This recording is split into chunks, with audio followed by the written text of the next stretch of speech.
छकी थिले माड़ी बसिले विजिलेंस अधिकारी। विजिलेंस हाथ में धरा पड़ी मूर्तिका संरक्षण अधिकारी उलुंडा ब्लॉक नाम है तांकर सुधांशु शेखर रणा। से 11,000 टंका लांच नेउथुआ बेले विजिलेंस हाथ में धरा पड़ी। एक उन्नयनमूलक प्रकल्पर बिल करदेवा पई रामचंद्र महाकूड़ों ठारू एही टंका लांच मागिथिले। अर्थ नदेले बिल पास होई परिबनी बोली कहिथिले सुधांशु। अनेक आलोचना परे दुई जनक मध्यरे 12,000 टंका फाइनल होता बिल साइन करदेवे तापई से 12,000 टंका लांच नेबे।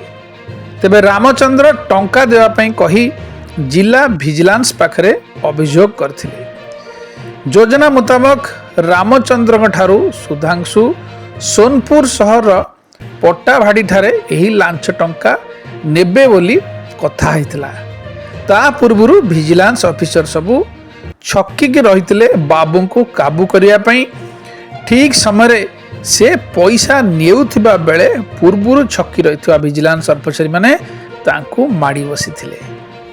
तेणु एमिति विजिलेंस हाथ में आउ जड़े बाबू आमर सरकारी बाबू मृत्तिका संरक्षण अधिकारी उलुंडा ब्लॉक नाम है सुधांशु शेखर रणा 11,000 टंका लांच नेउथुआ बेले धरा पड़िले विजिलेंस हाथ में।